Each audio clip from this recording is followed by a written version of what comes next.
Questão 71 da prova 2025.1. Homem, 45 anos, com queixa de dor lombar há 1 ano. É encaminhado da atenção primária para o ambulatório de reumatologia. O paciente é obeso, sedentário, relata dor ao acordar e dificuldade de movimentação, que melhora após cerca de 2 horas. Então, o que é que isso significa? Quando a questão traz uma dor que piora ao repouso, aí, por exemplo, a questão vai trazer que o paciente relata dor ao acordar. Isso significa que a dor piora ao repouso. E que melhora após cerca de 2 horas, isso quer dizer que essa dor melhora com a movimentação. Então, a dor que piora com o repouso e melhora com a movimentação, ela é chamada de dor inflamatória. Nesse caso aqui, o paciente tem uma lombalgia inflamatória. E quando a questão traz que a dor piora com o movimento, ou seja, piora com a atividade física, ou piora quando o paciente trabalha e melhora quando ele repousa, isso são dores mecânicas. No caso, aí seria uma lombalgia mecânica, que piora com o movimento e melhora com o repouso. E nesse caso, lombalgia inflamatória. A lombalgia inflamatória piora com o repouso e melhora com o movimento. Utilizou diversos anti-inflamatórios não hormonais e analgésicos comuns com melhora parcial e transitória.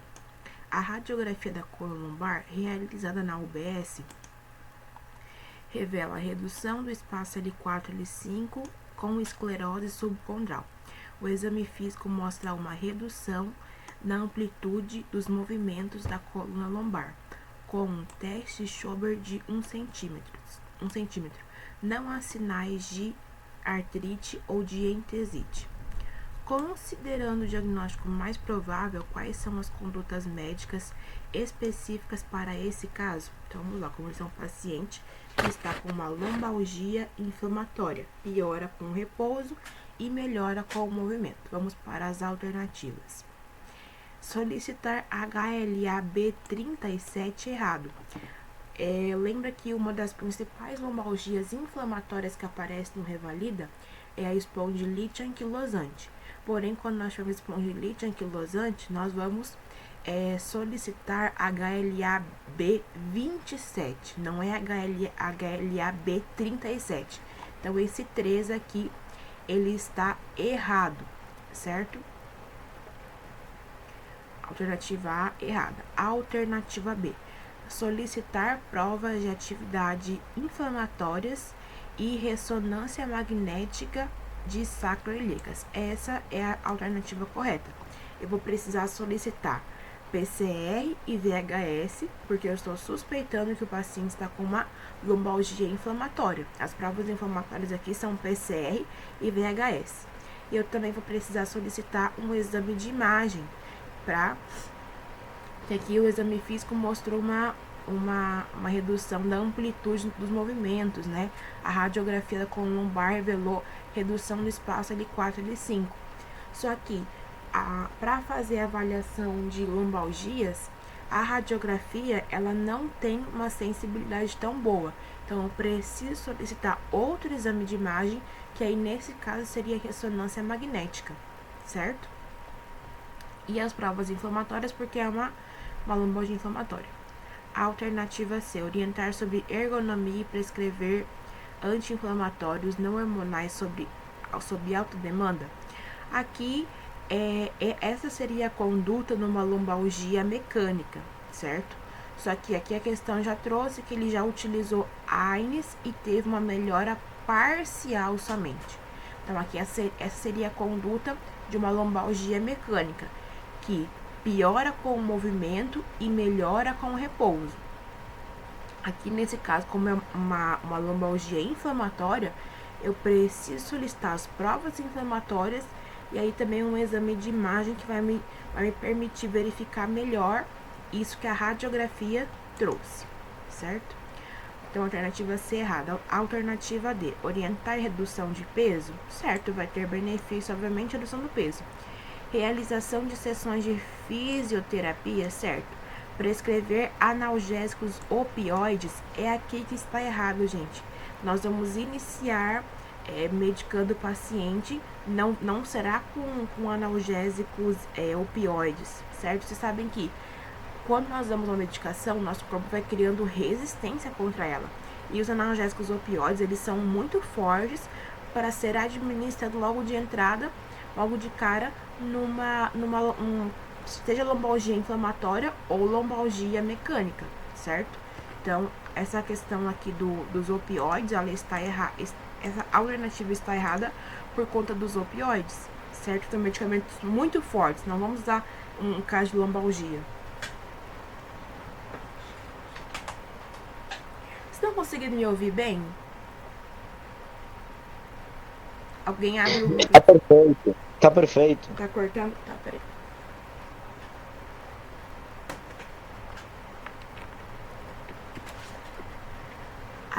Agora melhorou? Peraí.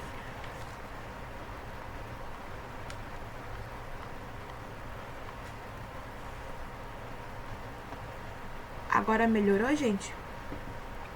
Sim. Tá. É porque começou a chover aqui no meio da questão, agora eu coloquei o fone e aí fica melhor. Então, vamos para a questão 70. Questão 70. Lactente de 40 dias de vida sexo feminino.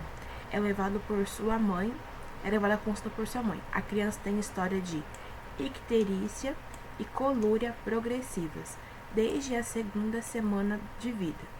Está em aleitamento materno, com boa aceitação e ganho ponderal, porém regurgita muito.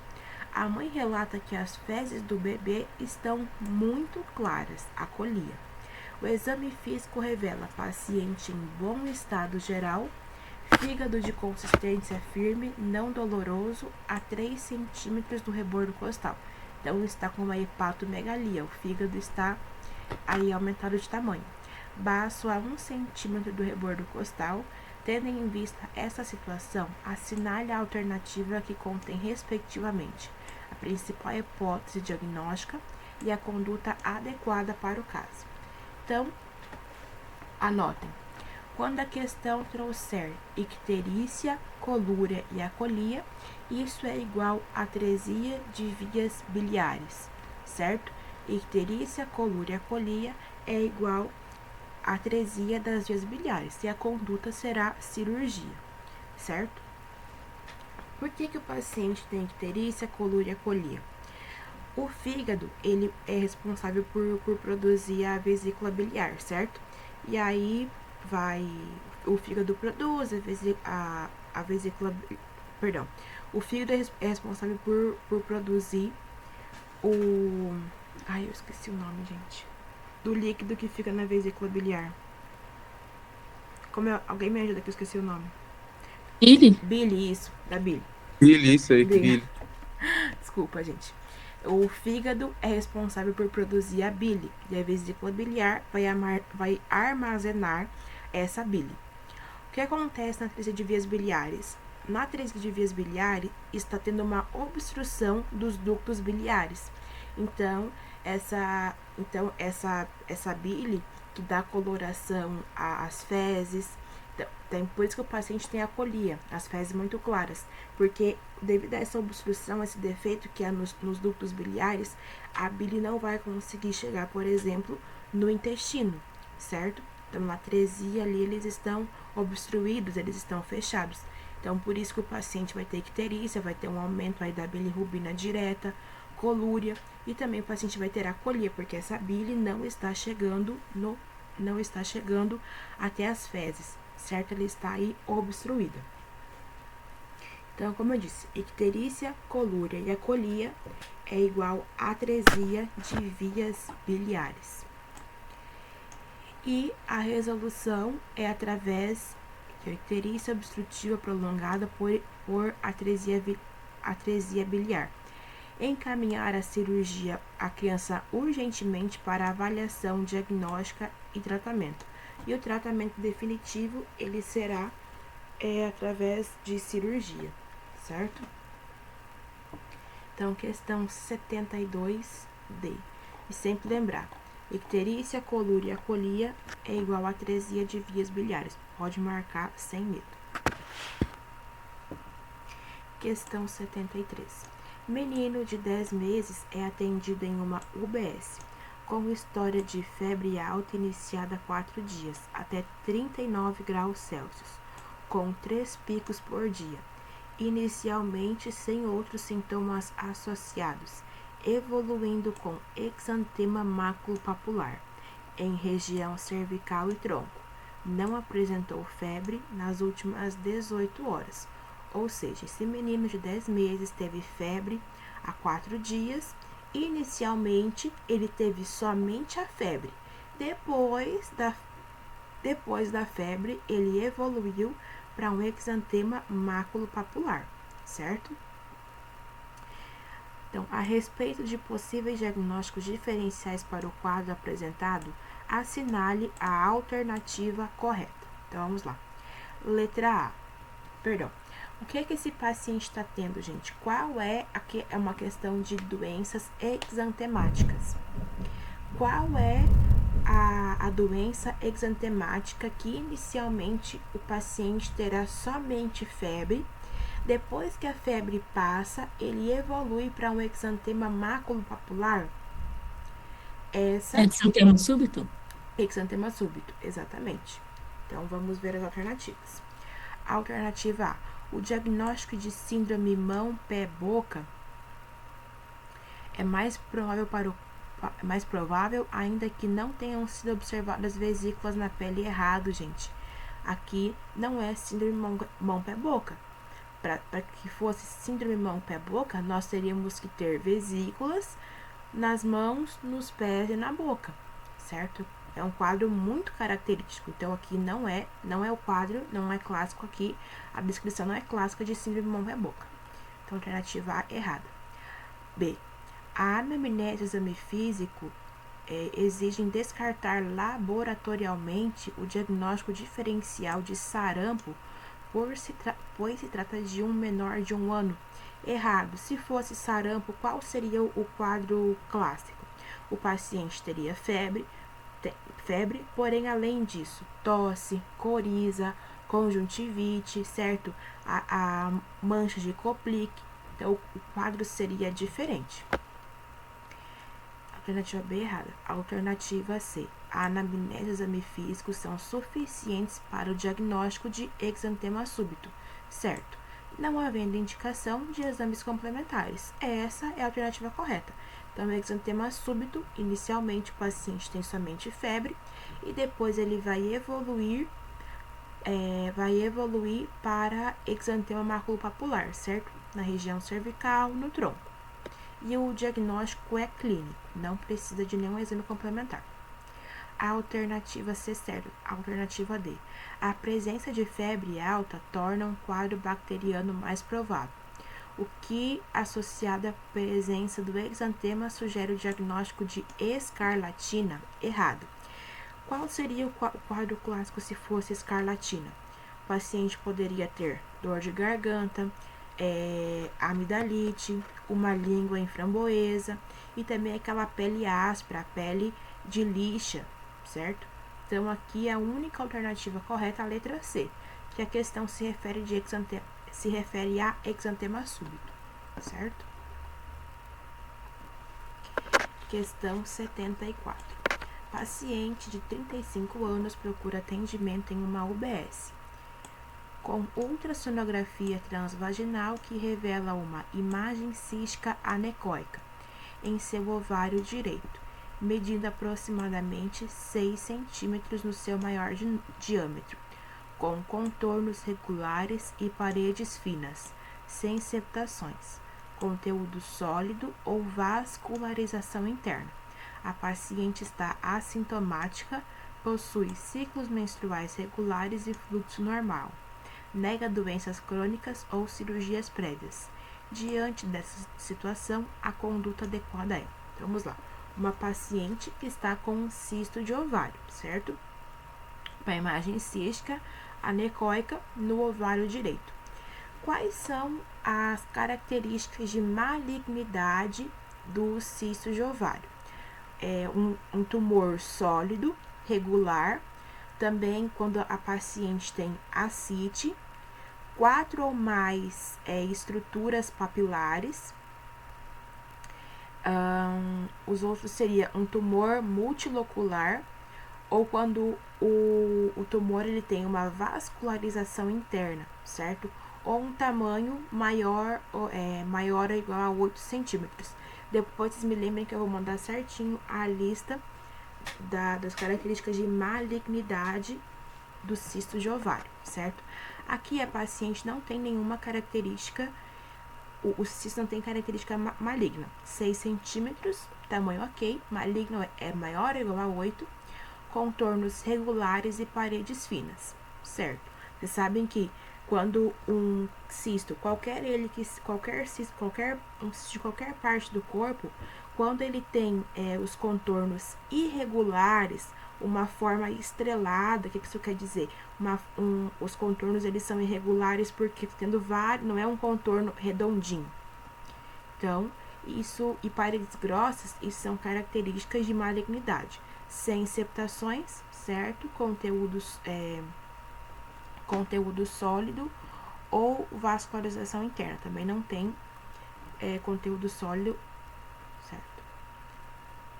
Sem septações, conteúdo sólido ou vascularização interna, certo? Também não tem um conteúdo sólido, porque o conteúdo sólido também é sugestivo de malignidade. E quando tem vascularização interna, também sugere malignidade. Aqui no caso não tem.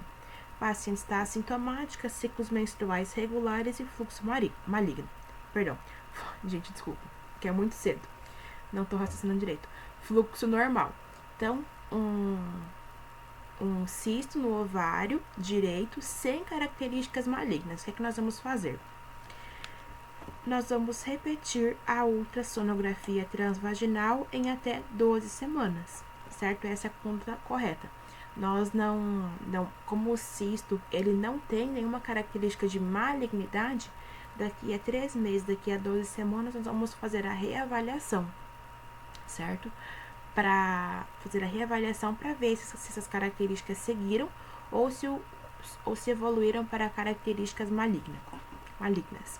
Realizar ressonância magnética da pelve? Não, gente, nós não precisamos solicitar outro exame de imagem agora. Indicar acompanhamento ginecológico de rotina? Não, essa paciente vai precisar sim repetir a ultrassonografia vaginal em 12 semanas. Realizar dosagem sanguínea de CA-125? Errado. É ultrassonografia em até 12 semanas. Questão 75. Alguém tem alguma dúvida até aqui? Se não, seguimos. Paciente de 35 anos, contente por sua primeira gravidez.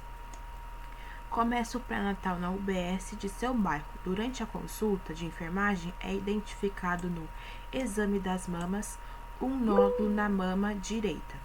Quando informada sobre esse achado, a paciente relata que sua mãe teve câncer de mama aos 38 anos. Diante desse quadro, a conduta médica indicada é: então, uma paciente de 35 anos que está gestante e no exame físico, no exame das mamas, foi identificado um nódulo na mama direita, certo? E a questão também trouxe que a paciente relata que a mãe teve câncer aos 38 anos, ou seja, essa paciente tem um histórico de câncer em familiar de primeiro grau. Isso significa que a paciente tem um fator de risco a mais para desenvolver o câncer de mama, certo? Então, vamos para as alternativas. Requisitar biópsia do nódulo mamário guiado por ultrassonografia? Não, gente. Por que nós não vamos fazer a biópsia? Porque, primeiramente, nós precisamos solicitar uma ultrassonografia de mamas, certo? A investigação ela deve ser escalonada, certo? Então, foi identificado o nódulo, eu solicito a ultrassonografia, e aí, dependendo do resultado da ultrassonografia, eu vou solicitar a biópsia. Então, a biópsia ela não é feita assim de início. Alternativa B. encaminhar a paciente para o ambulatório de gestação de alto risco? Não. Somente pela paciente ter um nódulo de mama, não é indicação que ela vá já para não é uma indicação de que ela está com uma gestação de alto risco, certo? Só apenas até o momento é um nódulo da mama, que nós não sabemos se é maligno ou benigno, vai ser feito a investigação. Alternativa C. Solicitar ultrassonografia de mamas e considerar realização de mamografia com proteção abdominal. Essa é a alternativa correta. Obviamente que durante a gestação nós fazemos radiografia, por exemplo, em casos excepcionais, em casos onde realmente tem uma indicação. Não estaremos fazendo indiscriminadamente. Porém, nesse caso, para fazer a investigação do nódulo, sim, nós vamos solicitar a ultrassonografia e a mamografia com proteção abdominal. A alternativa C correta.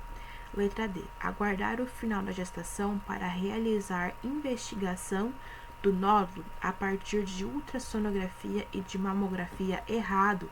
Nós precisamos fazer a investigação imediata desse nódulo. A paciente está na primeira consulta do pré-natal. Então, daqui, 9, 8 meses, enfim, né? Não sabemos com qual idade gestacional ela vai fazer essa consulta. Mas vamos colocar que foi com 1 mês. Tem mais 8 meses, então nós não podemos aguardar 8 meses, por exemplo, para fazer a investigação desse nódulo. Precisamos investigar agora, certo? A alternativa correta é a letra C. Doutora Ana, Fala. desculpa eu interromper aqui. Não tem É problema, porque pode pedir. eu fiquei em dúvida na 74, porque aqui, fala conteúdo sólido ou vascularização interna. Aí não, não seria... Eu fiquei confusa nisso aqui.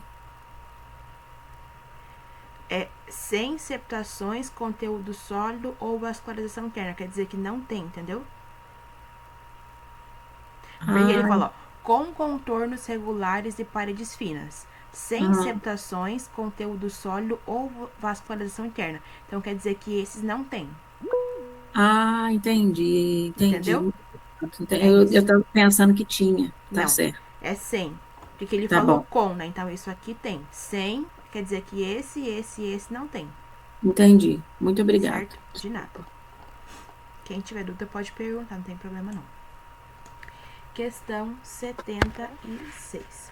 Mulher branca de 47 anos comparece à consulta médica na UBS, queixando-se da presença de lesão escurecida, assimétrica e de bordas irregulares em antebraço esquerdo.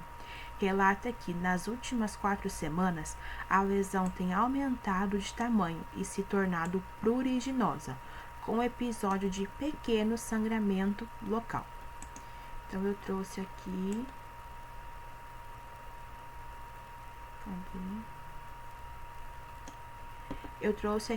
o ABCDE do melanoma. A, assimetria das pintas ou manchas. B, bordas irregulares. Vocês veem que não é redondinho, né? Essas bordas irregulares aqui, ó. C, cores variadas. Então, aqui tem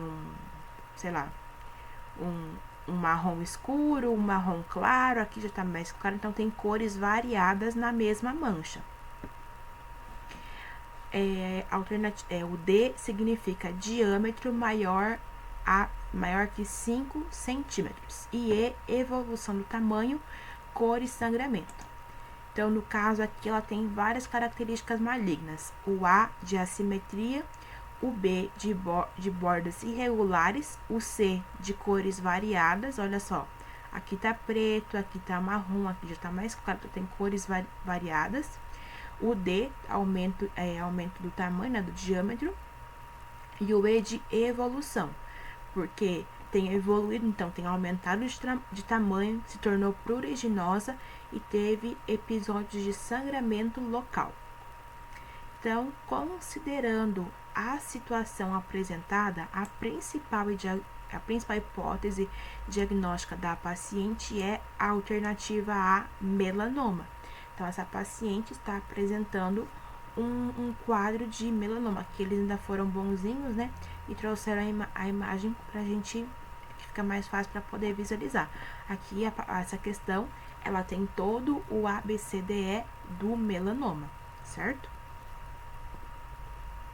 Então, a alternativa correta é a letra A, melanoma. Questão 77. Homem, 36 anos, é levado a um hospital terciário pelo Serviço Móvel de Urgência, SAMU, após queda de altura de 4 metros. No atendimento pré-hospitalar, o paciente evoluiu com rebaixamento do nível de consciência, 7 na escoma de Glasgow, e intubação orotraqueal. Foi observado hematoma subcutâneo em região frontoparietal direita, sem outras lesões aparentes e sem nenhum tipo de hemorragia externa. O paciente não havia ingerido álcool ou drogas, nem apresentava comorbidades. Segundo o ATLS, ao entrar na sala de emergência do hospital, qual deverá ser a conduta prioritária? Então, um homem de 36 anos teve uma queda de altura de 4 metros. Ele foi levado para um hospital terciário pelo Serviço Móvel de Urgência. Ele teve rebaixamento do nível de consciência 7 na escala de coma de Glasgow e intubação orotraqueal, ok? Então, ele foi intubado. E a questão também trouxe que ele não tem nenhum tipo de hemorragia externa. Então, com o X, tá, né? O X, que é hemorragia sanguinante, então está tudo certo. Segundo o ATLS, o que nós precisamos fazer com esse paciente quando ele chega no hospital? Nós precisamos refazer o ABCDE do trauma. Nós iremos revisar de novo o protocolo do ATLS. Por que esse protocolo foi criado? Primeiro, para que seja feito um atendimento ordenado, sistematizado. E como foi feita essa ordem? Foi feita com base naquilo. Nós iremos avaliar e tratar primeiramente aquilo que pode levar o paciente mais rápido a óbito. Então, primeiro é o X, por quê? Porque o X são hemorragias sanguinantes. Tá ali, o paciente está tendo uma hemorragia que está ali sangrando muito, mano. Então, nós precisamos fazer, por exemplo, um tourniquet nesse paciente. Porque se essa hemorragia continuar sangrando muito, isso vai levar o paciente a óbito. Da mesma maneira, esse é o X. Então, o próximo, que é o A, vias aéreas e coluna cervical. Por que o vias aéreas? Porque se o paciente tiver alguma obstrução ali nas vias aéreas, também pode levar ele rapidamente ao óbito, certo? Então, o que nós iremos fazer? Alternativa C, né? Que é o que diz o A. Avaliação das vias aéreas do paciente. Verificar se não tem protusão da língua, se não tem água ali na via aérea dele. E também, sempre que é feito uma intubação, porque isso também já caiu nas questões, sempre que é feito uma intubação no atendimento pré-hospitalar, quando o paciente chega no hospital, nós precisamos checar essa intubação, certo? Então, tomografia de crânio, tórax e abdômen, não, gente, isso será secundário. Administração de ácido tranexâmico e volume. Obviamente, né, o ácido tranexâmico, ele é feito para controle de grandes hemorragias ou para prevenir, né? E também volume, hidratação parenteral, reanimação polêmica, obviamente que é feito. Nós vamos fazer o volume para esse paciente, mas nós vamos seguir o ABCDE do trauma. Então, o A é vias aéreas e aí depois a coluna cervical. Estabilização da coluna cervical, esse paciente, ele possivelmente, a gente imagina que ele foi, sim, transportado em uma maca, certo? Prancha rígida. O paciente foi transportado em prancha rígida. Então, quando esse paciente chega no hospital, o paciente de trauma, o que é feito? O que os médicos fazem? Eles vão fazer a avaliação da coluna cervical, então vão ver se o paciente tem condições de que seja retirado a proteção cervical. O paciente vai para a imagem, enfim. Mas o A, vias aéreas, depois a coluna cervical. Nós vamos fazer a avaliação das vias aéreas do paciente, certo? No hospital, então, é refeito o ABCD do trauma, XABCD do trauma, enfim. Questão 78. Menino de 7 anos é levado à UPA com dor abdominal intensa e febre intermitente nos últimos 3 dias. Segundo o relato da mãe, ele apresentou um quadro gripal há cerca de 1 semana. Ao exame físico, o paciente apresenta púrpura palpável localizada principalmente nos membros inferiores e nas nádegas, além de edema nos tornozelos e dor nas articulações dos joelhos e cotovelos. A dor abdominal é difusa e não é aliviada com analgesia simples. Testes laboratoriais mostraram proteinúria leve e hematúria microscópica. A hipótese diagnóstica com justificativa correta para o caso é: então, menino de 7 anos, vamos lá, o que é que ele tem? Dor abdominal, febre intermitente, está com uma púrpura palpável, tem dores articulares, além de edema nos tornozelos. E ele tem o histórico de ter tido uma infecção gripal há cerca de 1 semana. O que é que esse paciente está apresentando? Vasculite por imunoglobulina A. Então, vamos para as alternativas. Alternativa B, doença de Kawasaki? Não. A doença de Kawasaki, o paciente teria febre? Sim, porém teria também conjuntivite, linfonodomegalia, certo? E a doença de Kawasaki, ela é uma doença exantemática, mas ela não vai causar púrpura palpável, certo? Esse dado aqui precisa chamar a nossa atenção. Artrite reumatoide juvenil, presença de febre, edema articular e dor. A artrite reumatoide, ela também não causa púrpura palpável, certo? E a artrite reumatoide, ela é um quadro crônico, então não é um quadro tão agudo aqui que o paciente está com dor abdominal intensa e febre nos últimos 3 dias, certo?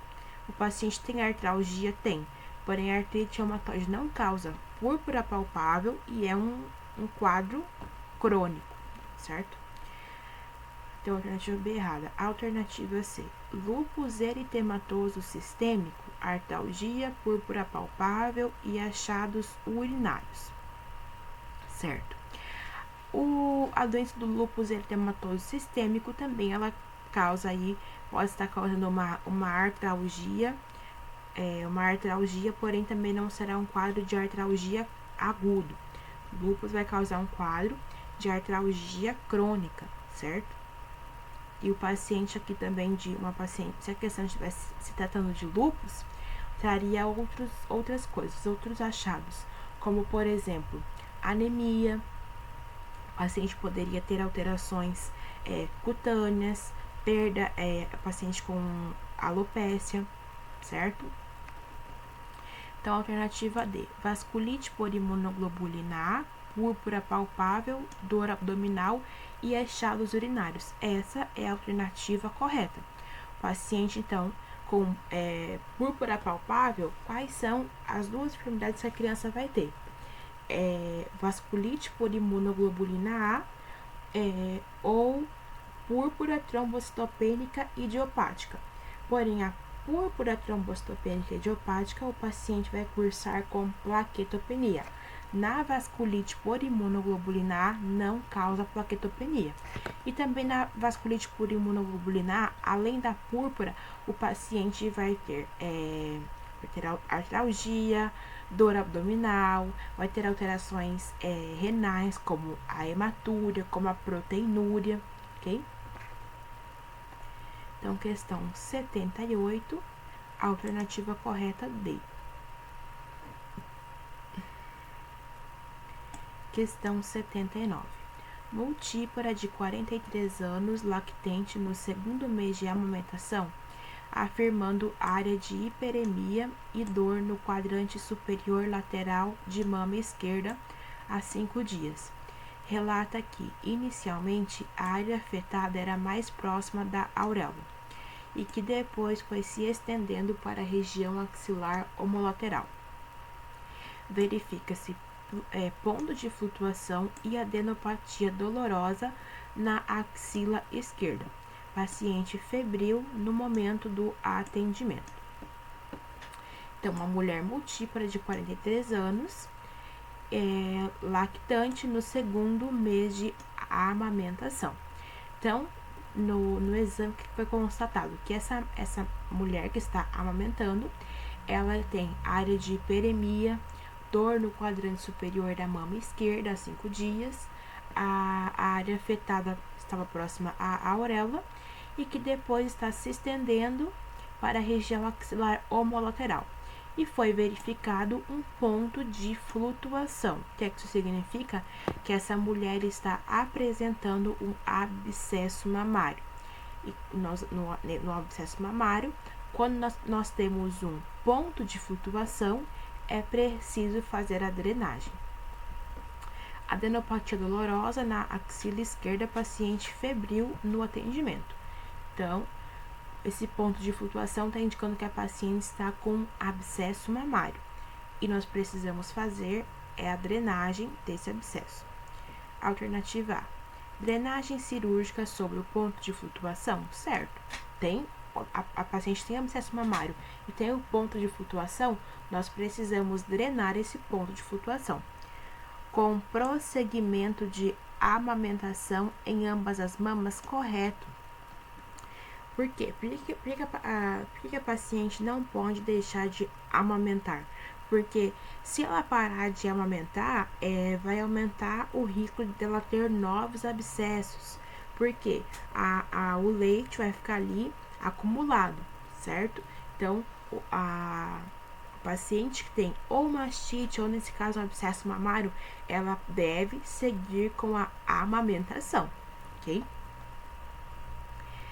Alternativa certa, alternativa B, drenagem com agulha fina guiada por ultrassonografia com prosseguimento de amamentação pela mama contralateral.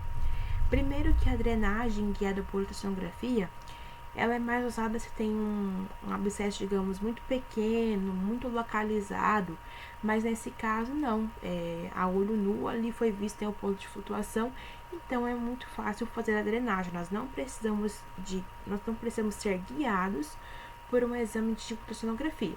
E o mais errado que está escrito, amamentação pela mama contralateral, errado. A mulher deve seguir amamentando pelas duas mamas, não é somente pela mama que não tem o abscesso.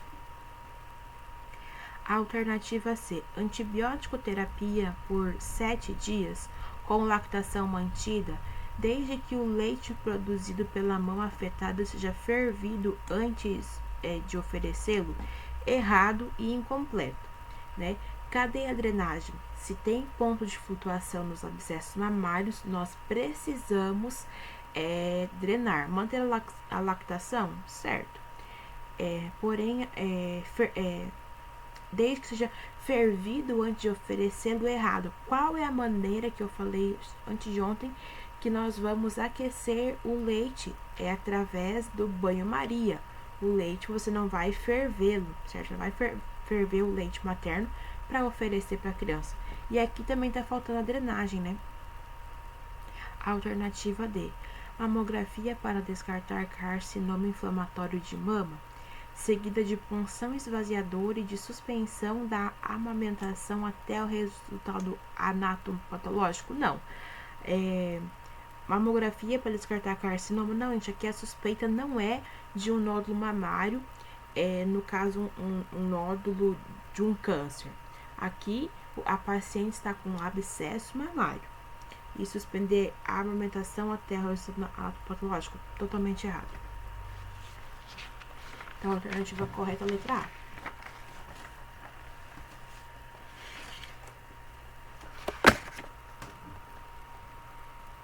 Seguimos, questão de vacina, mas é tranquila, né? Mulher comparece na UBS com seus 2 filhos, um menino de 8 anos e uma menina de 13 anos. buscando orientações quanto à vacinação do HPV. Então, como é que funciona a vacinação do HPV? É uma dose única, para tanto meninos quanto meninas, de 9 a 14 anos de idade. Ou seja, o menino tem 8 anos, ele não vai receber a vacina. A menina tem 13 anos, então ela vai receber a vacina. E lembrando, a vacina do HPV é para meninos e meninas de 9 até 14 anos de idade. Então, o menino tem menos de 9, ele vai receber. A menina que tem 13, então ela está entre os 9 e os 14 anos. A menina vai receber a vacina. Então, a alternativa correta é a letra D. A menina pode ser vacinada em dose única nessa visita e não há indicação para que o filho seja vacinado agora, certo? Letra A. A menina e o menino podem receber dose única? Errado. O menino não vai receber. O menino e a menina podem receber a primeira dose nessa visita e agendar a segunda dose em 60 dias? Errado. A vacina é dose única e o menino não pode receber. Alternativa A. A menina não deve ser vacinada? Errado. A menina deve ser vacinada. O menino poderá receber a primeira dose ao completar 11 anos? Errado, gente. A dose, não é a primeira dose, né? A dose única, ela vai ser feita a partir dos 9 anos de idade, certo? Dos 9 aos 14. Então, questão 80, alternativa certa, letra D.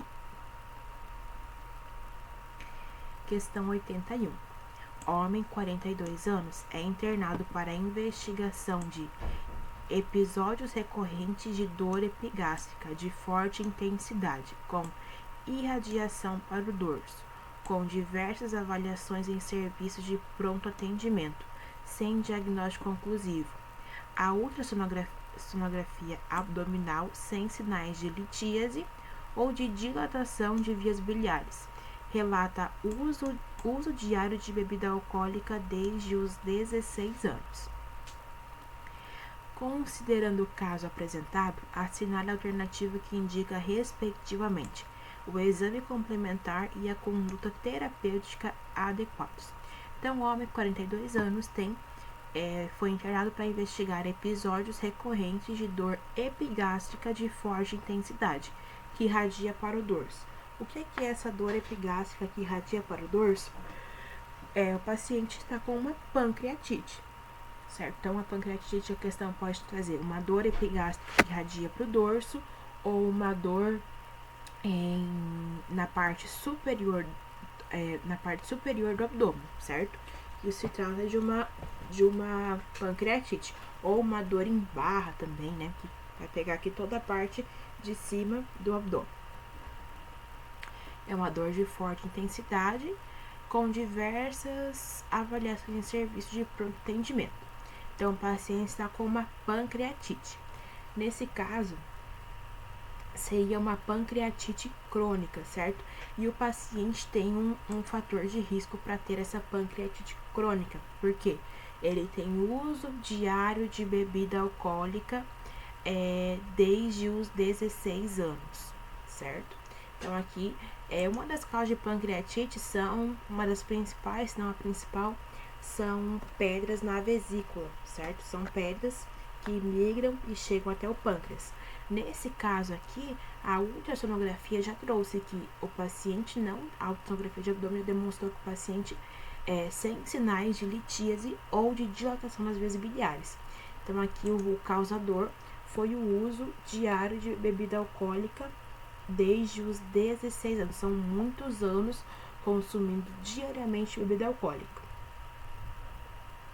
Então, qual é o exame e a conduta adequada? Alternativa A, tomografia computadorizada de abdômen, certo? E a administração de amitriptilina, certo? A amitriptilina, ela é um medicamento que no INEP, a amitriptilina é o queridinho para tratar dores crônicas. Por exemplo, a fibromialgia também ela é tratada com a amitriptilina, certo? É o medicamento das dores crônicas. E a tomografia ela vai ser usada para verificar se existe, por exemplo, calcificações, se tem dilatação dos conductos pancreáticos, certo? Dos ductos pancreáticos. Alternativa B, colangiopancreatografia endoscópica retrógrada. Não, a CEP até poderíamos pedir se o paciente tivesse cálculos, por exemplo. Aí pensando numa pancreatite causada por cálculos, certo? Mas nesse caso aqui, não solicitamos a CEP. No caso, é a tomografia. Então, alternativa B, errada. Alternativa C, tomografia computadorizada de abdômen, certo? Administração de ácido urso desoxicólico, errado. Esse ácido ele é usado mais quando o paciente tem, por exemplo, pedras na vesícula, que seria mais indicativo. Nesse caso, não. CEPRE, errado. Administração de enzimas pancreáticas. As enzimas pancreáticas estão certas. Então, quando as alternativas trouxerem para administrar enzimas pancreáticas, também está certo. Também é feito isso no caso de uma pancreatite de origem alcoólica, certo? E também, obviamente, que esse paciente ele precisa cessar o uso de bebida alcoólica.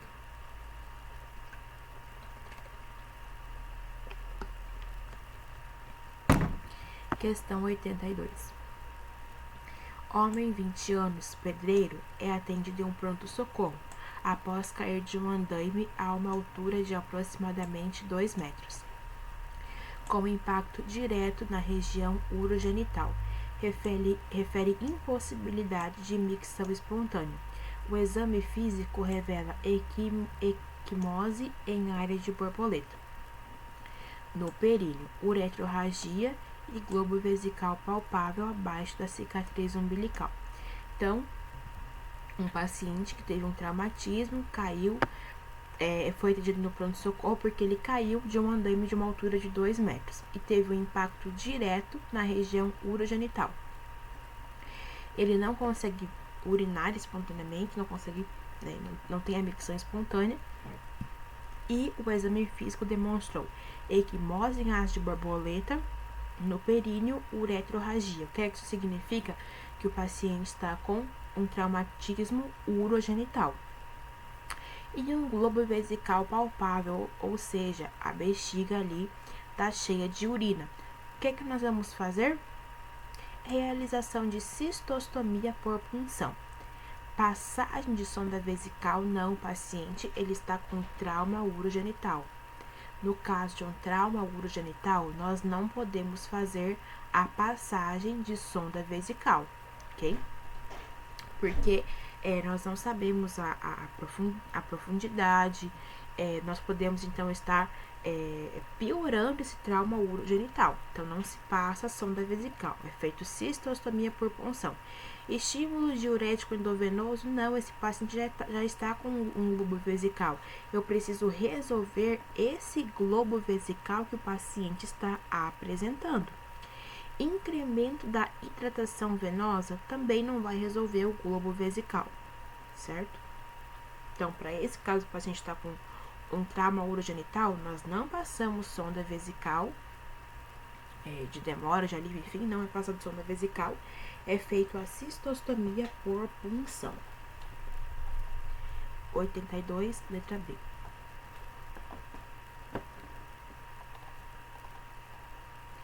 Então, vamos lá, uma questão de anemia. Menina de 2 anos e 6 meses é atendida em uma UBS. A mãe relata que a criança consome cerca de 1 litro de leite de vaca por dia e ingere pouca carne. O médico observa palidez cutânea mucosa e solicita exames. Os resultados são apresentados a seguir. Hemoglobina 9,0, então a paciente está com uma anemia. o hematócrito está diminuído, o VCM está diminuído. Então, o VCM diminuído, o que significa? Que se trata de uma anemia microcítica.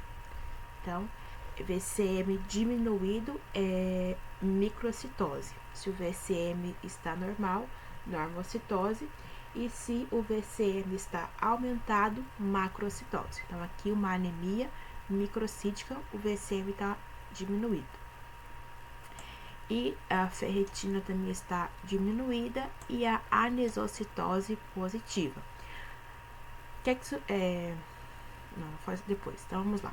Essa menina de 2 anos e 6 meses tem palidez cutânea mucosa. Quando a paciente tem palidez cutânea mucosa, nós precisamos suspeitar de anemia.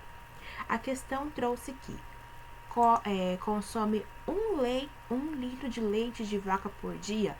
Ela está consumindo muito leite de vaca. Qual a quantidade máxima que ela poderia estar consumindo de leite de vaca? No máximo 500 ml por dia. E também ingere pouca carne. Se o paciente ingere pouca carne, o que isso significa? Que lembrem-se que a carne é a principal fonte de ferro, certo? As carnes, principalmente as vermelhas, elas são ricas em ferro. Então, se o paciente come pouca carne, ele está tendo uma baixa ingesta de ferro. E como essa menina consome 1 litro de leite de vaca por dia, ela consome o dobro da quantidade normal, o que acontece? O que é que o leite tem? O leite contém cálcio. E o excesso de cálcio, que essa paciente está diariamente ingerindo, o excesso de cálcio, ele diminui a absorção do ferro, ok? Então, a paciente já está ingerindo pouco ferro e ela ainda está ingerindo muito cálcio. E o cálcio, ele vai, o excesso de cálcio, obviamente, ele vai diminuir a absorção desse ferro que já é pouco. Então, uma anemia microcítica. O que é que significa essa anisocitose? A anisocitose positiva indica que as hemácias, elas têm tamanhos diferentes entre si. Por que essas hemácias, elas têm tamanhos diferentes entre si? Porque a medula óssea, ela, devido à deficiência de ferro, ela passa a produzir células cada vez menores. Então, diminui o ferro. Então, o que é que vai acontecer? Estará circulando na corrente sanguínea células jovens, que são essas células de tamanho diminuído por conta da baixa ingesta do ferro, que fez com que a medula óssea produzisse células menores. E também estão circulando hemácias antigas, que são hemácias que têm um tamanho normal. Então, por isso que o paciente tem anisocitose. Devido à baixa ingesta de ferro, faz com que a medula óssea produza cada vez células menores, certo? A medula óssea produzindo cada vez células menores, vai ter ali na corrente sanguínea hemácias mais antigas, que têm um tamanho normal, e as hemácias jovens, que pela deficiência do ferro, elas têm um tamanho diminuído. Então, o que é que eu preciso fazer com essa paciente? Eu preciso fazer a suplementação do ferro, certo? E também orientar que ela tenha melhores hábitos de vida. Então, aumentar a ingesta de carne, diminuir a ingesta do leite de vaca. O médico inicia tratamento com ferro elementar na dose de 2 mg por dia. O que isso significa? É uma baixa dose. No mínimo, a dose deveria ser de 3 mg por quilopeso por dia. Então, essa dose que foi administrada, ela está diminuída. No mínimo, deveria ser 3 mg. Após 3 meses, os exames foram repetidos, conforme a tabela a seguir. Então, a hemoglobina teve um leve aumento, praticamente insignificante. O VCM aumentou pouco, a ferritina aumentou pouco e a paciente seguiu com anisocitose. Então, vamos lá. A resposta é esperada para o tratamento? Não, gente. Nós esperaríamos que essa paciente apresentasse melhores níveis de hemoglobina, de VCM, de ferritina, certo? Então, a resposta não é esperada. Alternativa B. A resposta à administração de ferro oral é resistente? Não, por que não podemos marcar essa? Porque a causa dessa não melhora dos exames não é porque a administração do ferro é resistente, é porque a dose administrada foi baixa, ok? Alternativa C. Falha terapêutica é sugestiva de outra causa de anemia microcítica? Não, gente. A causa está muito bem clara. A paciente ingere pouca carne. Ela tem uma baixa ingesta de ferro diária. A paciente está consumindo muito leite de vaca. Ela está com um excesso de cálcio. O excesso de cálcio faz com que diminua a absorção do ferro. A causa é muito bem clara. Alternativa D. Falha terapêutica deve-se à persistência dos fatores de risco relacionados à alimentação, certo? E a subdose do ferro elementar. Deve-se aumentar a dose e orientar a alimentação. Esse é o certo. Então, eu preciso aumentar a dose do ferro e também melhorar os hábitos alimentares dessa paciente, certo? Então, aumentar a dose do ferro e orientar a alimentação. Alguém tem alguma dúvida? Não sei se eu consegui explicar. Se alguém tiver, é um pouco complicado, né? Mas se alguém tiver, pode perguntar. Então, seguimos. Questão 84. Paciente de 27 anos comparece ao pronto-socorro apresentando dor pélvica leve e sangramento vaginal discreto às 6 horas. Refere data da última menstruação às 7 semanas. Ao exame físico, tem-se sinais vitais normais, exame abdominal normal. Ao exame especular, nota-se sangramento em pequena quantidade, vivo, oriundo do orifício externo do colo uterino. Títulos de beta-HCG há 2 dias eram de 2.500 e os títulos de beta-HCG realizados no pronto-socorro são de 3.500. Foi solicitada ultrassonografia transvaginal que demonstrou ausência de saco gestacional intrauterino e presença de massa anexial direita medindo 3 centímetros, contendo no seu interior imagem compatível com um embrião, sem batimentos cardíacos. Com base no quadro clínico e nos achados dos exames complementares, a conduta mais indicada a ser realizada nessa paciente é, então, uma mulher, 27 anos, data da última menstruação há 7 semanas, então está atrasada, consultou com dor pélvica leve e sangramento vaginal discreto às 6 horas. Teve no exame especular foi notado um sangramento em pequena quantidade vivo oriundo do orifício externo do colo do útero. Solicitado beta-HCG há 2 dias de 2.500 e no pronto-socorro de 3.500, ou seja, teve um aumento dos títulos de beta-HCG. E aqui a ultrassonografia mostrou que não tem um saco gestacional intrauterino, porém tem uma massa anexial à direita que tem um embrião. Então, o que essa paciente está tendo? Ela está tendo uma gestação ectópica. Ok? Então, a conduta mais adequada a ser realizada nessa paciente E aqui outra coisa que eu quero destacar é que essa massa anexial, ela mede 3 centímetros. Então, aqui eu trouxe o fluxograma, né, das gestações ectópicas. Então, a paciente tem atraso menstrual, mais sangramento genital, mais dor pélvica, é solicitado um beta-HCG. O beta-HCG vem positivo, é solicitado a ultrassonografia transvaginal.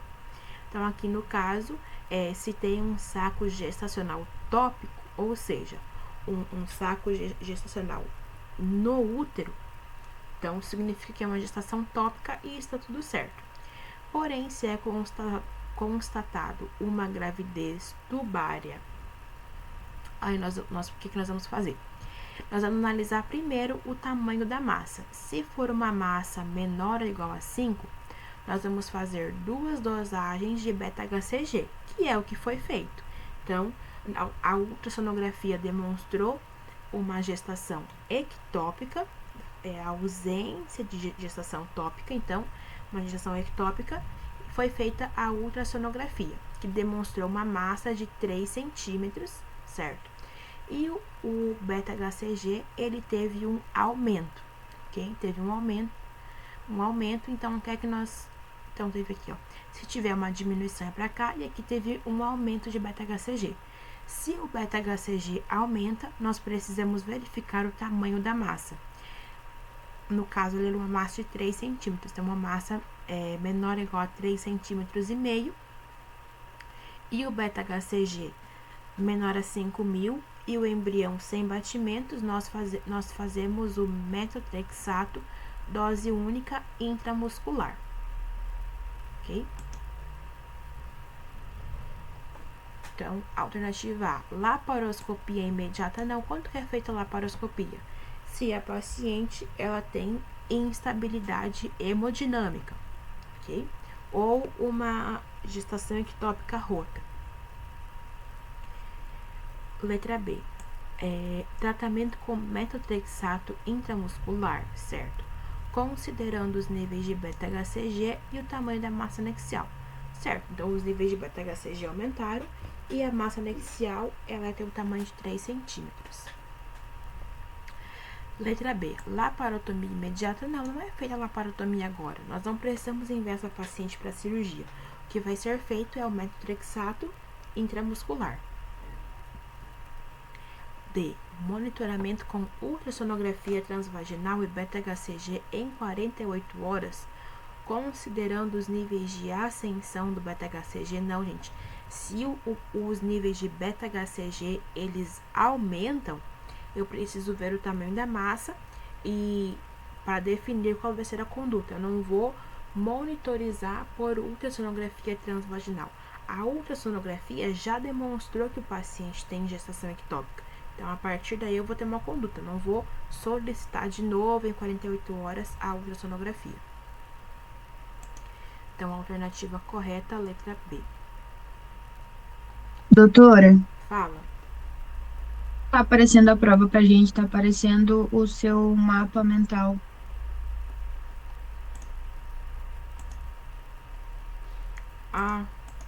Agora tá na prova? Pra mim ainda não. Tá. Agora tá na prova? Deixa eu ver aqui. Não. Só um minuto.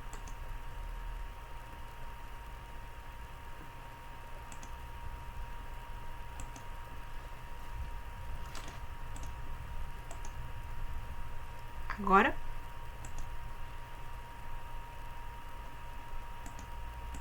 Pra mim não tá mais apresentando. Peraí. Tá. Acabou a aula? Não. Tivemos um problema. Ah, tá.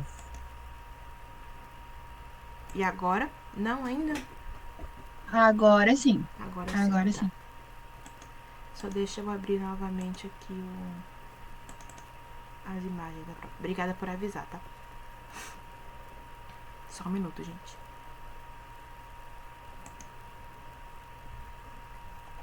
Então, a alternativa correta B.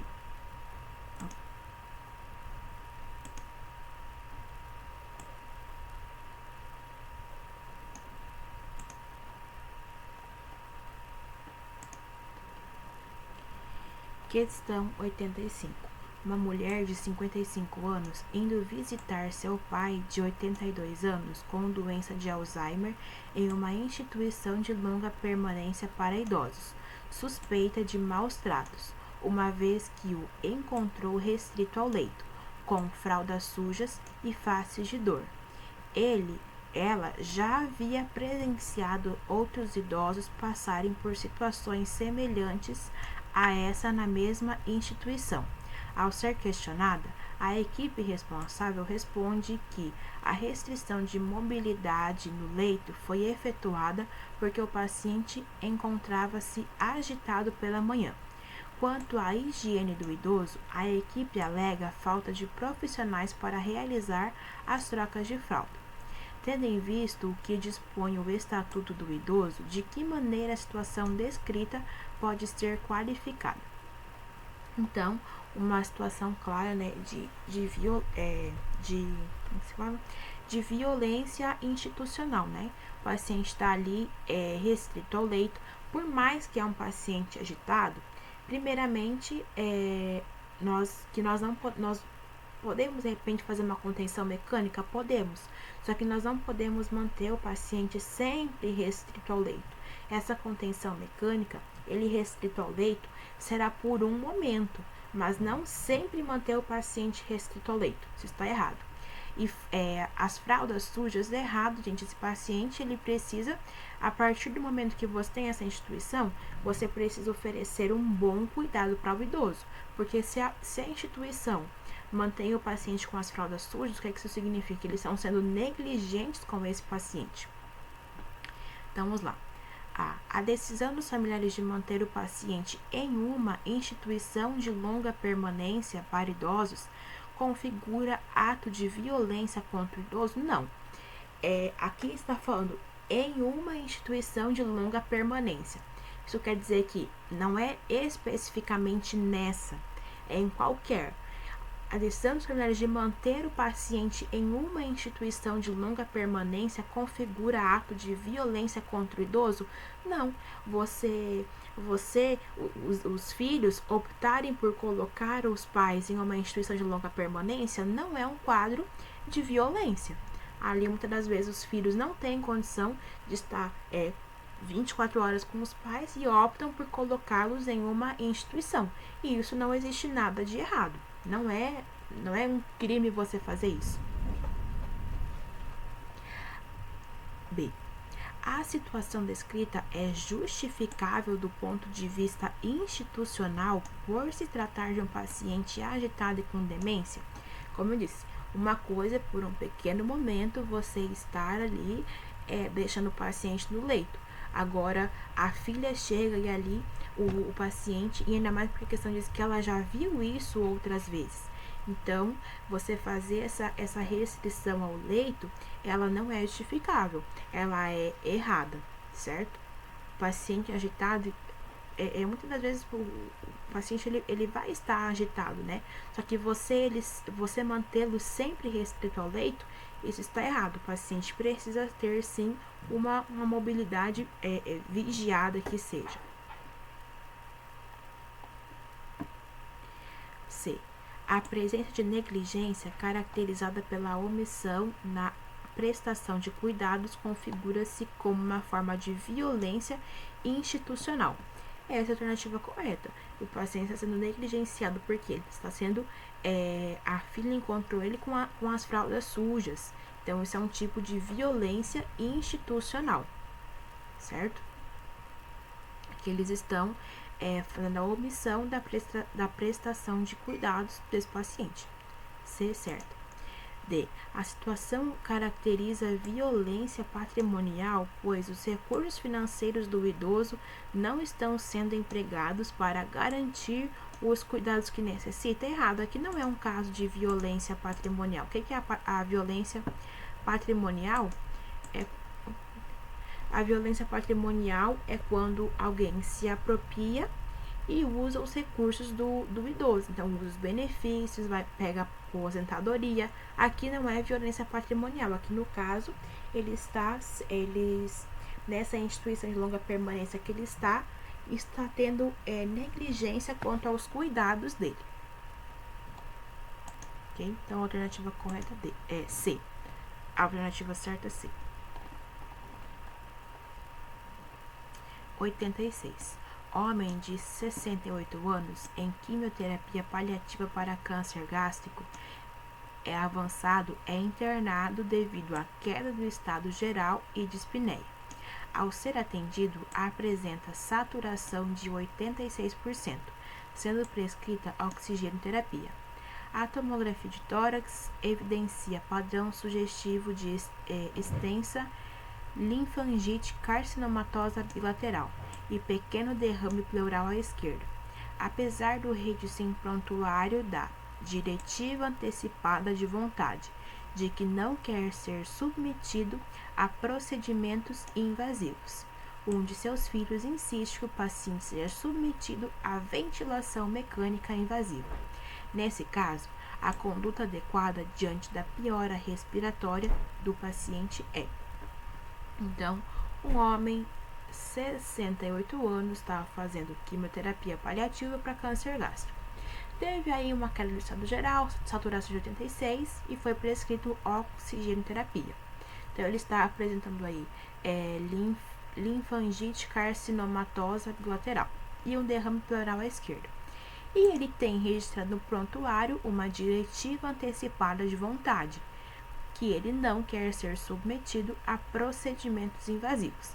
Então, ele tem um documento, um termo, enfim, que deve ser o quê? Esse documento ele deve ser respeitado. Nós precisamos respeitar a autonomia desse paciente, que diz: eu não quero receber nenhum procedimento invasivo.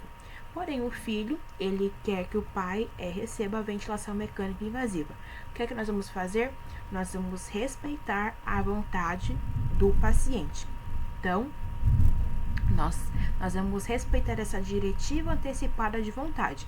O paciente não quer receber procedimentos invasivos e nós não faremos nenhum procedimento invasivo. Realizar intubação orotraqueal errado. O paciente não quer receber intubação. C. Prescrever morfina parenteral. Esse é o correto, porque a morfina parenteral ela não é um procedimento invasivo, é somente uma medicação que será feita via endovenosa.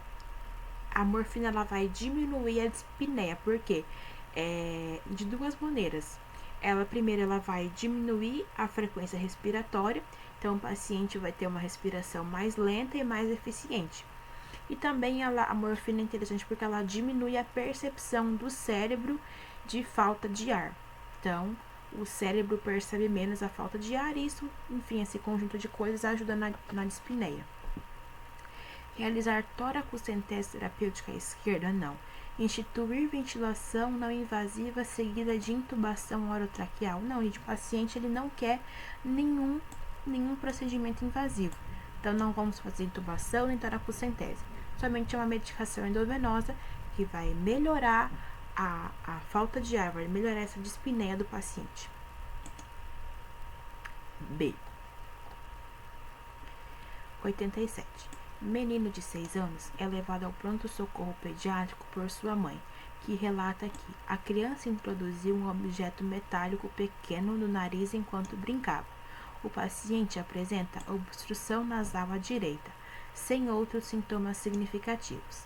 A radiografia em mentonaso dos seios da face revela imagem radiopaca circular com duplo contorno em fossa nasal direita. Então, o menino de 6 anos, a criança levou ele porque ele colocou um objeto metálico pequeno no nariz enquanto brincava. Foi feita a radiografia e demonstrou imagem radiopaca circular com duplo contorno em fossa nasal direita. Aí aqui eu trouxe a foto, que é isso, gente.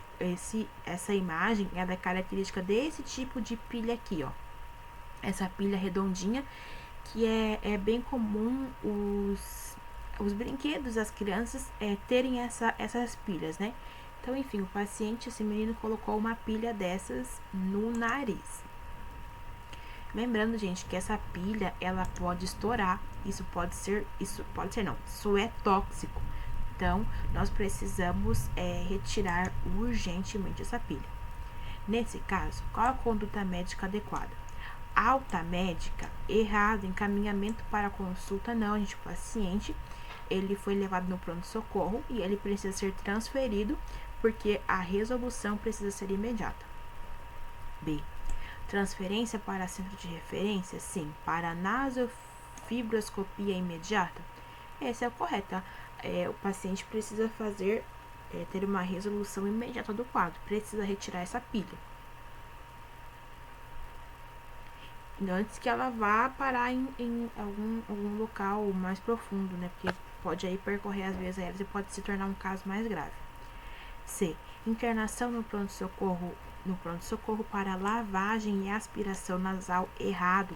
A lavagem nasal pode fazer com que a pilha se desloque, causando lesões. Então, não é lavagem que nós fazemos. Internação hospitalar para realização de rinoscopia eletiva, não. Precisa ser feito nasofibroscopia imediata. B. Correto é B. Tá acabando. Questão 88. Menino de 6 anos está internado e em tratamento da leucemia linfoblástica aguda. Tem indicação de transplante de células tronco hematopoéticas. Transplante de medula óssea, TMO. Com base nessa modalidade de tratamento, assinale a alternativa correta. Então, o paciente, menino de 6 anos, que está fazendo tratamento para leucemia linfoblástica aguda. E ele tem indicação para fazer o transplante de células tronco hematopoéticas, então um transplante de medula óssea. A. O encaminhamento desse paciente para o centro de referência deve ser realizado o quanto antes. Não. Quando que é feito o encaminhamento para o centro de referência para realizar o transplante de medula óssea? É quando for detectado falha no tratamento de indução. Então, A, errado. Não é o quanto antes, é quando houver falha no tratamento de indução. B. A inscrição do paciente em centro de referência para transplante de medula óssea deve ser realizada tão logo seja detectada a falha na terapia de indução. Essa é a correta. Então, é feita terapia de indução. Se tiver uma falha, é feito um transplante de medula óssea. C. O exame de compatibilidade em todos os familiares de primeiro grau deve ser realizado antes da inscrição em centro de referência para transplante de medula óssea. Errado. É justo, primeiramente, quando for identificado falha na terapia de indução, o paciente vai ser feita a inscrição dele no centro de referência. O centro de referência para transplante de medula óssea é ele que vai ser responsável para fazer o exame de compatibilidade nos familiares de primeiro grau, ok? Não é feito o exame de compatibilidade antes da inscrição, não, é feito depois da inscrição. E é justamente o centro de referência que vai fazer esse exame de compatibilidade. D. O encaminhamento desse paciente para o centro de referência o encaminhamento desse paciente para centro de referência para transplante de medula óssea deve ser realizado somente após alta hospitalar via ambulatorial. Errado. O encaminhamento para transplante de medula óssea vai ser feito após ser detectado falha na terapia de indução. Essa aqui eu achei difícil. Mas, enfim. 89. Mulher de 45 anos retorna ao ambulatório de ginecologia do Hospital Escola para resultado de biópsia de colo uterino realizada há 20 dias. A biópsia evidenciou NIC 3. Sendo a paciente informada pela residente que ela terá que realizar uma conização do colo uterino para remoção da lesão e prevenção do câncer. Após as explicações, a paciente solicita que se faça histerectomia para evitar problemas futuros. Então, uma mulher, 45 anos, teve o resultado de biópsia do colo uterino, que evidenciou que está com o resultado veio NIC3. No NIC3, o que é feito? É feita a conização do colo uterino, que é o que foi falado aqui. Então, essa conização do colo uterino, não sei se vocês sabem o que é, mas ali no colo uterino vai ser removido uma parte da zona de transformação em formato de cone. E aí, justamente por isso o nome, né? Conização, porque é uma parte da zona de transformação que é principalmente nessa zona de transformação do epitélio, onde justamente ocorre o câncer, certo? Então, vamos lá. Diante da solicitação da paciente, a médica deve informar que a histerectomia é um procedimento mais indicado do que a conização por se tratar de um tumor in situ errado, gente. O tratamento inicialmente será feito a conização, não é a histerectomia. O que é a histerectomia? É uma cirurgia para remover o útero. Então, é um procedimento muito invasivo, né, que não será feito agora. E nós precisamos também fazer a conização, porque através esse material tirado da conização, ele é levado também para biópsia para ser observado. Se é uma lesão, como é que se fala? Uma lesão superficial, ou se já é algo mais profundo e ali disseminado, tá? A errado. B. Histerectomia é um procedimento mais indicado do que a conização, já que a paciente tem a prole constituída errado. A histerectomia é uma cirurgia abdominal, ela não é o mais indicado nesse caso. O mais indicado, a paciente tem NIC3, ela precisa ir para a conização. C. Conização é um procedimento menos invasivo, certo? E necessário para afastar a hipótese de microinvasão pelo tumor. Esse é o correto, vai ser feita a conização e ela para afastar a hipótese de microinvasão pelo tumor. C. Conização é um procedimento menos invasivo, certo? E suficiente para o tratamento da paciente, uma vez que se trata de um tumor in situ. Não. Por que está errado essa parte do tratamento? Porque primeiro vai ser feito a conização, porque nós não podemos dizer que a conização é suficiente sem ter o resultado da conização. Essa conização, ela vai ir para biópsia. Então, nós não podemos dizer que isso vai ser suficiente. Primeiro é a conização, mas os próximos passos dependem da conização, dependem do que for demonstrado ali. Ok? Então, vamos ver. Se tem microinvasão, ou se já é um câncer invasor, por exemplo, é aí que vai depender. Então, não podemos dizer que a conização ela é suficiente para o tratamento, certo? 89C. 90. Paciente de 38 anos, morador de uma zona urbana não endêmica e sem viagens recentes para regiões de risco. Vai ao UBS apresentando histórico vacinal de febre amarela há 9 anos. Ele relata ao médico que um macaco foi encontrado morto perto de sua casa. Diante desse relato, o médico deve. Então, um paciente tem um histórico de febre amarela há 9 anos. O que acontece? A febre amarela, a pessoa, não fica fazendo reforços durante a vida. A febre amarela é uma vacina que confere imunidade para a vida. Então, vamos lá. A.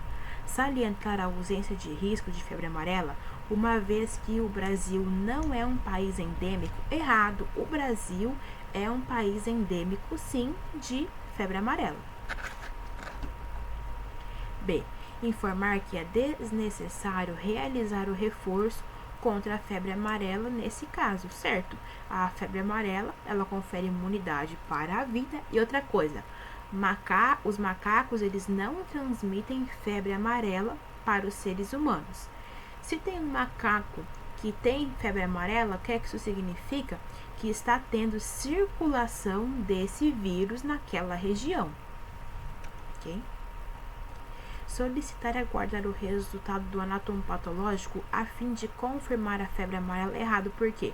A questão diz, ó, o médico deve. Quem vai solicitar e verificar o anatomo patológico do macaco não é o médico. Quem fará isso é a vigilância epidemiológica. Não é o que o médico vai fazer. C. Então, você está errado.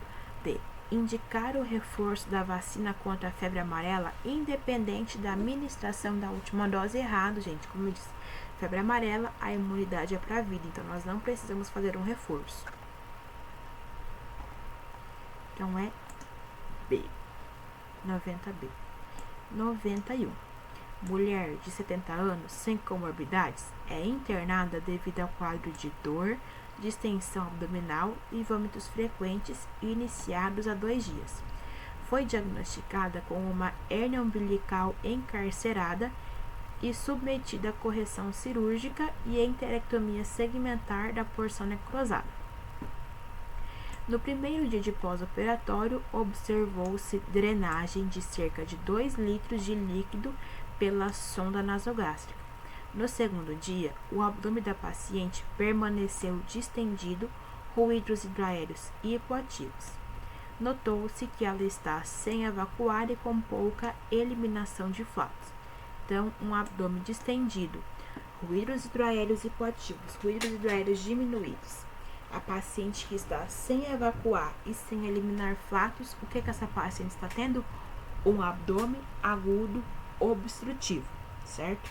Então, pensamos numa obstrução baixa, por quê? Porque a paciente não está eliminando fezes nem flatos e ela está tendo uma drenagem significativa de líquidos pela sonda nasogástrica. Então, vamos lá.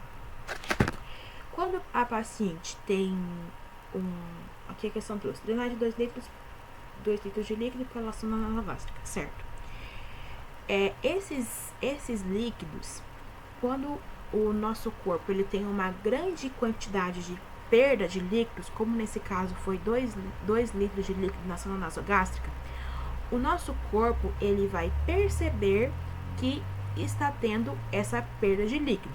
Então, o nosso corpo ele vai fazer a ativação do sistema renina-angiotensina-aldosterona.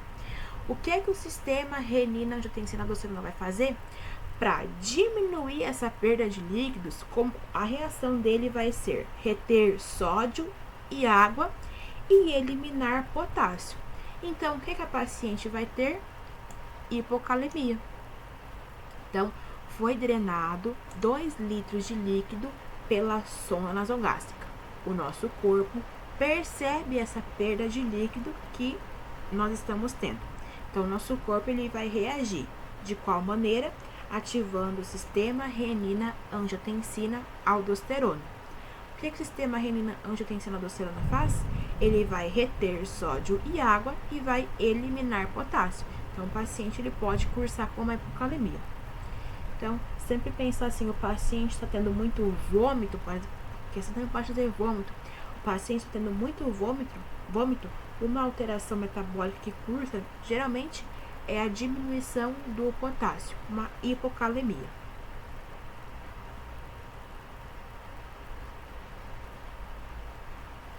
Certo?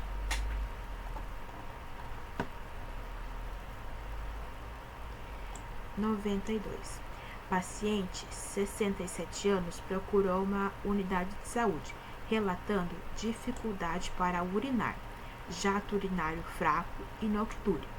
Ele nega dor ao urinar ou sangramento visível na urina.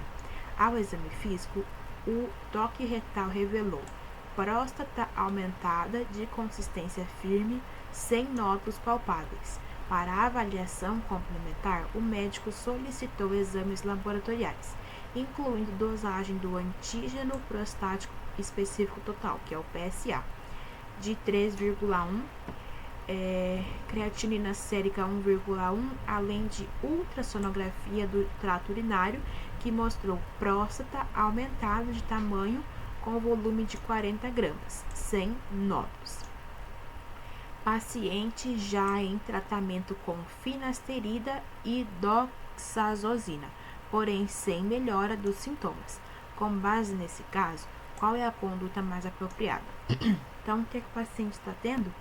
Uma hiperplasia prostática benigna. Então, por isso que o paciente tem, porque lembre-se que a uretra, ela tem várias porções. Uma parte da uretra passa, ou melhor, a uretra tem uma parte dela que em torno tem a próstata, certo? Então, quando a próstata aumenta, isso vai fazer que o paciente tenha dificuldade para urinar, jato urinário fraco e também a noctúria, né? Que é ali a urina durante a noite. O que acontece? Então, todos esses sintomas são devidos à hiperplasia prostática benigna. Por que eu penso que é uma hiperplasia prostática benigna e não um câncer de próstata? Porque que demonstrou que não tem nódulos palpáveis, também a ultrassonografia mostrou que também não tem nódulos. Então, se tivesse nódulos, aí sim eu pensaria em um câncer de próstata. Ou se trouxesse, por exemplo, perda de peso, também eu pensaria que poderia ser um câncer de próstata. Mas aqui é uma hiperplasia prostática benigna, certo? E o paciente, pensando nisso, paciente já em tratamento com finasterida e doxazosina, porém sem melhora dos sintomas. O que é que isso significa? Que houve uma falha no tratamento medicamentoso. Então, o paciente estava com uma hiperplasia prostática benigna, fez primeiramente um tratamento medicamentoso, porém sem melhora dos sintomas. Então, eu preciso escalonar esse tratamento. Então, as alternativas. Solicitar biópsia prostática? Não, a biópsia eu vou solicitar se eu tivesse perda de peso, nódulos palpáveis ou nódulos na ultrassonografia. Aqui eu não tenho nenhum sintoma que indique que o paciente esteja com um câncer, então não vou solicitar biópsia. Iniciar tratamento empírico com antibióticos errado, o paciente não está, aqui ó, a questão trouxe, nega dor ao urinar ou sangramento visível na urina. Então, isso aqui descarta que o paciente esteja apresentando uma infecção do trato urinário. C. Repetir o exame de ultrassonografia da próstata. Não, a ultrassonografia já demonstrou que não tem nódulos, já demonstrou que a próstata está com um tamanho aumentado, isso é hiperplasia prostática benigna. O que eu vou fazer? Encaminhar para a ressecção transuretral da próstata. Esse é o correto. O paciente teve falha no tratamento medicamentoso. Então, ele precisa fazer agora uma abordagem cirúrgica. Ressecção transuretral da próstata. Certo? Letra D. Estão conseguindo me ouvir bem? Sim. Até que tá chovendo bastante aqui, deu pra você que estivesse preparando, mas então tudo bem. Seguimos. Menino, 3 anos, é internado em uma unidade de terapia intensiva pediátrica com neoplasia de sistema nervoso central. Foi operado pela neurocirurgia com retirada parcial da lesão há 3 meses e desde então vem realizando tratamento quimioterápico. Ressonância magnética recente mostra aumento importante do tumor e a equipe de oncologia considera que não há mais possibilidades terapêuticas para tratamento do tumor. O paciente permanece acamado, pouco responsivo e acompanhado de sua mãe. A equipe multidisciplinar se reúne para definir quais condutas terapêuticas serão realizadas nesse paciente. Nesse caso, a conduta a ser adotada deve ser: então, um menino de 3 anos que tem uma neoplasia do sistema nervoso central e a equipe de médicos, a equipe de oncologia considera que não há mais possibilidades terapêuticas para tratamento do tumor. Então, o que é que nós faremos? esse paciente ele irá para cuidados paliativos. Por quê? Se não tem mais chances de cura, então o que é que será feito? Nós ofereceremos conforto e alívio dos sintomas e alívio dos sintomas. A. Administrar opioides para a dor, certo? E junto da família, orientar a não realização de ressuscitação cardiopulmonar. Esse é o correto. Você vai estar oferecendo uma analgesia para controlar a dor. Então, você vai estar aliviando os sintomas e vai orientar para que não seja, assim, você vai orientar, né? Você não vai, como é que se fala? Você não vai enfiar a goela abaixo, né? Você vai orientar a não ressuscitação cardiopulmonar. Então, essa é a conta certa. B. Realizar sedação e intubação orotraqueal para maior conforto e orientar a não realização de ressuscitação cardiopulmonar. Não, gente, por que nós... a sedação, ela vai ser feita se tiver sintomas refratários. Então, se não teve uma resolução com o controle da... se não teve controle da dor com opioides, aí sim nós pensaríamos numa sedação. E a intubação orotraqueal para maior conforto? Não. A intubação orotraqueal, nós não vamos intubar se o paciente não tiver chance de melhora. Então, esse paciente não tem chance de melhora. A gente não vai fazer esse procedimento, é muito invasivo nesse caso, certo? C.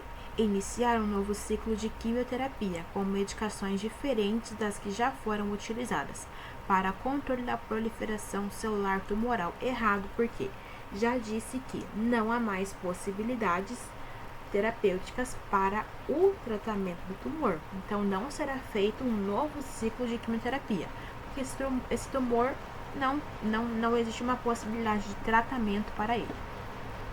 D. Solicitar nova abordagem pela equipe de neurocirurgia para retirada de parte da lesão, o que aliviará a pressão intracraniana e prolongará a sobrevida. Não, gente. Nós não tem chance de cura, não tem tratamento. Não tem o que nós vamos fazer para prolongar a sobrevida. Nesse caso, o que nós precisamos fazer? Oferecer conforto e medidas para aliviar os sintomas.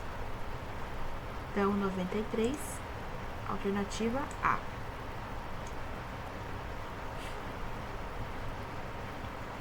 (94) Mulher de 60 anos é encaminhada para atendimento especializado por ter apresentado 4 episódios de sangramento vaginal.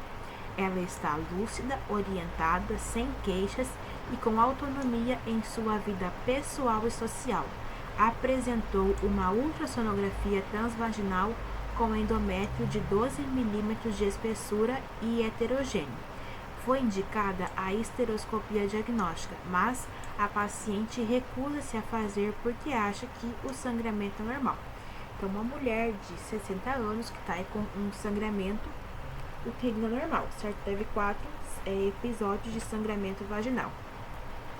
Lúcida, orientada, sem queixas, com autonomia em sua vida pessoal e social. A ultrassonografia transvaginal mostrou um endométrio de 12 milímetros. Então, está com um aumento aí do tamanho do endométrio de 12 milímetros. Então, foi indicada a esteroscopia. O que é a esteroscopia? A esteroscopia vai ser entrada como se fosse assim, uma câmera lá para fazer a avaliação tanto das paredes vaginais quanto do colo do útero, certo? Nesse caso, o médico deve dizer à paciente que respeitará a sua decisão e discutir com ela o diagnóstico provável. O médico, o que ele precisa fazer nesse caso? Ele precisa informar que essa paciente ela pode estar apresentando ou que é necessário fazer esse exame, pois a paciente tem um risco, é um caso suspeito de que a paciente tenha um câncer de endométrio, ok? Então, um sangramento uterino anormal, como eu já falei, em uma paciente pós-menopausa, nós precisamos descartar um câncer de endométrio. B. Informar a paciente que existe a possibilidade de ser câncer, certo? e reforçar a necessidade do exame. É isso. Você não vai obrigar que a paciente faça, porém você precisa informar, reforçar a necessidade de fazer o exame, falar da importância do exame e dizer que tem a possibilidade de que seja um câncer. Nós não podemos omitir as informações dos pacientes. C. Esclarecer para a família a necessidade do exame, mas omitir o diagnóstico provável para paciente errado. Uma paciente lúcida, orientada, uma paciente que tem autonomia na vida pessoal e social, ela tem o direito, o médico tem o dever de comunicar a possibilidade de ser um câncer. C. Orientar que, caso ela se recuse a fazer o exame, será necessário procurar outro serviço para acompanhamento. Não, gente, a mais correta é realmente tu tá na B, porque o médico, ele vai... O que o médico precisa fazer? Ele precisa respeitar a decisão da paciente, de repente não querer fazer esse exame, e ele não vai fazer não vai abandonar o tratamento dessa paciente, certo? Não vai abandonar o acompanhamento. Então, sangramento uterino pós-normal, nós precisamos descartar que essa paciente tenha câncer de endométrio. E lembrando que o médico, ele precisa reforçar a necessidade, falar da importância do exame e deixar bem claro para a paciente que existe uma possibilidade de que ela tenha um quadro de câncer, ok? 95. Durante uma roda de conversa em uma sala de espera com mães que aguardavam a consulta de seus filhos com um médico de família e comunidade, uma enfermeira da equipe de saúde da família propôs a discussão do tema de hesitação vacinal. Durante o diálogo, uma das participantes afirmou que a culpa de tudo isso é da internet. Considerando essa situação, assinale a alternativa correta acerca dos argumentos a serem utilizados pela enfermeira nessa conversa com a comunidade. Vamos lá. A internet veicula dúvidas quanto à real eficácia e eficiência e segurança das vacinas, certo? O que abala a confiança da população nos imunos biológicos, certo? Ademais, o algoritmo das redes sociais associa temas anti-vacinação a outros temas de natureza moral, fazendo exposição seletiva, certo? A gente sabe que nessa questão da hesitação vacinal, né, são, por exemplo, os pais que são contra vacinar os filhos, pessoas que não querem receber as vacinas, né, propostas pelo Ministério da Saúde do Brasil. Realmente a internet tem estado ruim, né? Porque a internet veicula dúvidas se realmente a vacina é eficaz, qual é a eficiência dela, se realmente existe segurança nessas vacinas que são fabricadas. E claro que se você pesquisa uma vez, o que acontece? O algoritmo vai estar entregando sempre para você esses temas, esses vídeos, essas publicações. Então você vê 1, 2, 3 vezes e aquela frase, né? Uma mentira bem contada muitas vezes acaba se tornando verdade. Então, muitas pessoas, elas acabam, sim, acreditando, né, nessa falácia, né, com todo respeito, que as vacinas não são eficazes e criando, enfim, terapias de conspiração contra as vacinas. E também o algoritmo associa temas anti-vacinação a outros temas de natureza moral, fazendo uma exposição seletiva, certo? A hesitação vacinal ocorre nos estratos sociais de menor renda. Errado, gente. A hesitação vacinal não é somente pessoas pobres que têm. Existem pessoas que são ricas, milionárias e que também se posicionam contra vacinar os seus filhos, não querem receber as vacinas. Então, assim, não é somente nos estratos de menor renda. É algo que é em diversas classes sociais. Não são somente em pessoas pobres. O paradoxo epidemiológico de que algumas doenças imunopreveníveis hoje são raras, associado à complexidade do calendário vacinal, criou a política de redução temporária de algumas vacinas em determinado ano para aumentar o engajamento da população no ano seguinte. Errado, gente. Essa política ela não foi criada. Que é feita uma redução temporária do uso de algumas vacinas em um ano para que depois a população se engaje mais na vacinação no ano seguinte. Isso é errado. Não existe essa política. A circulação de informações falsas, fake news, impulsionada pela internet, causa pouco impacto nas escolhas da população de menor poder aquisitivo, que tende a ter mais confiança na vacinação e menos acesso às redes sociais. Aqui, novamente, né, ele está generalizando algo, né, que as fake news, elas têm pouco impacto na população de menor poder aquisitivo. Errado. As informações da internet, elas têm como é que se fala? Um alto impacto, tanto nas populações que têm menos poder aquisitivo, quanto também na população que tem um maior poder aquisitivo, certo? Então, a população de menor poder aquisitivo que tende a ter mais confiança na vacinação e menor acesso às redes sociais, errado. A gente sabe que hoje em dia, ali por 300, 500 reais, você compra um celular usado que seja. Então, é comum você na verdade, é difícil você ver alguém que não tenha celular, né? Principalmente alguém jovem. E nós temos pessoas de todas as classes sociais que têm, sim, acesso à rede social. Então, você não pode generalizar, certo? A estação vacinal, ela ocorre tanto em pessoas de menor poder aquisitivo, quanto em maior poder aquisitivo. E nisso, as redes sociais, elas têm um grande, como é que se fala? Um grande impacto. Então, correta, letra A.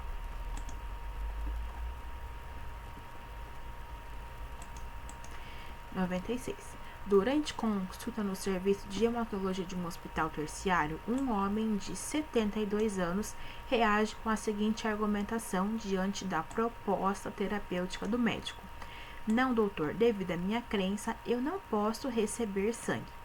Ele está sendo atendido por síndrome mielodisplásica recentemente diagnosticada e por questões religiosas se recusa a aderir à proposta terapêutica de hemotransfusões periódicas." Então, um homem de 72 anos que, por crenças religiosas, ele diz que ele não quer receber transfusão sanguínea.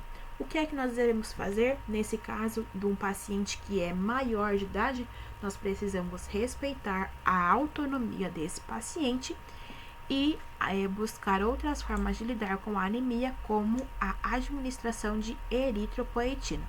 Então, nós vamos respeitar a decisão, nós não vamos usar nada, ameaça que seja, para tentar convencer o paciente. Adiar a decisão de transfusão até uma situação de maior gravidade em que tenha maior poder de convencimento, errado. Nós precisamos respeitar a autonomia do paciente, respeitar a decisão dele e não aguardar uma situação onde ele vai estar em risco, então eu vou ter mais chance de convencê-lo, errado. Insistir na argumentação da necessidade de terapia transfusional, mostrando evidências científicas que comprovam seu benefício. Errado, gente. Então, como eu disse, respeitar a autonomia do paciente, ok? Não vamos buscar argumentos para estar convencendo, porque ele já disse que ele não quer. Buscar comitê de ética médica da unidade hospitalar para convencimento sobre a necessidade de transfusão sanguínea, errado. Nesse caso, é um paciente maior de idade. Então, ele tem direito de decidir sobre o seu corpo, se ele vai receber vacinas ou não. Então, nós vamos somente respeitá-lo, ok? 96B. Doutora, posso dar um acréscimo aí? Por favor. Essa da 96? Sim. Se fosse uma criança em um estado de emergência, aí sim o médico tem direito. Sim, eu não falei porque vai ter a próxima questão sobre isso. Daí Ah, eu vou beleza. falar. Ah, tem outra, né? Aham. Tá bom. Mas é isso mesmo. 97. Homem de 58 anos procura atendimento devido à queixa de disfagia progressiva para alimentos sólidos, iniciada há 6 meses, associada à perda de peso não intencional. Além disso, apresenta episódios frequentes de pirose. O que é a pirose? É a famosa azia, né? Aquela queimação. E regurgitação. Há vários anos sem tratamento adequado. Endoscopia digestiva alta revela estenose esofágica no terço distal e sinais de esofagite crônica, com biópsias que não evidenciam malignidade. Lembra que eu falei que quando a questão traz perda de peso não intencional, nós precisamos pensar em neoplasia, um câncer? Aqui está a prova, porque aqui a questão já trouxe, biópsia que não evidencia malignidade. Então, o paciente referiu uma perda de peso não intencional. Então, inclusive, foi feita a biópsia que não demonstrou malignidade. Então, o que esse paciente está apresentando? Ele tinha uma doença, uma doença do refluxo gastroesofágico que não foi tratado e complicou para uma estenose esofágica, certo?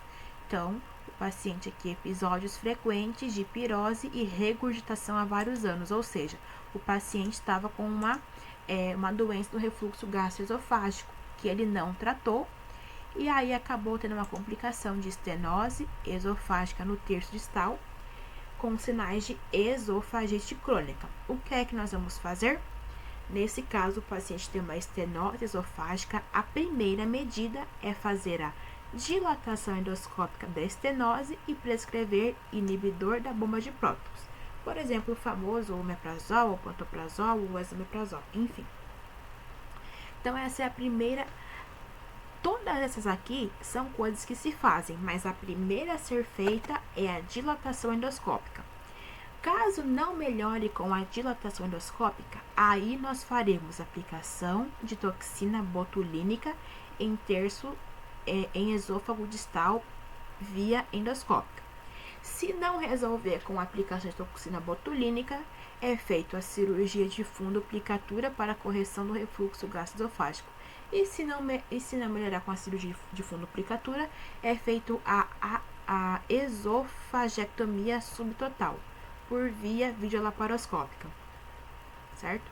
Então, nesse caso, um paciente com doença do refluxo gastroesofágico que não foi tratado, complicou com estenose esofágica no terço distal e tem também sinais de esofagite crônica. O que é feito?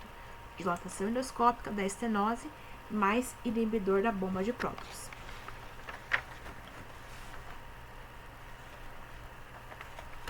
Então, questão 98. Menino de 10 anos é levado para um hospital de urgência com um quadro compatível de politraumatismo e choque hemorrágico. Há indicação de transfusão de concentrado de hemácias, porém, a mãe do paciente informa que a família e a criança são testemunhas de Jeová e recusam terminantemente a transfusão. Considerando esse caso clínico e as questões éticas nele implicadas, assinale a alternativa correta. Então, o paciente um menino de 10 anos, teve politraumatismo e choque hemorrágico, e ele tem indicação de receber um concentrado de hemácias. E a mãe diz que a família e a criança são testemunhas de Jeová e eles se recusam a fazer a transfusão sanguínea. Nesse caso, o que é feito?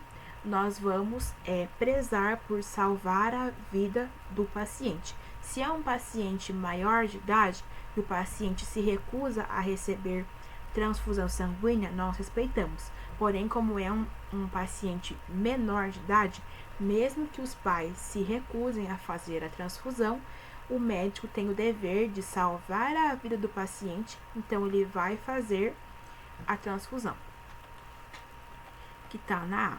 A recusa terapêutica coloca em risco a vida do paciente menor de idade e não deve ser aceita pelo médico, que deve realizar a transfusão. Esse é o correto.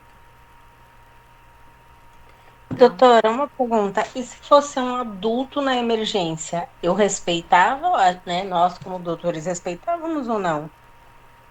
na emergência, ele também chegava lá com choque. Será que faz ou não?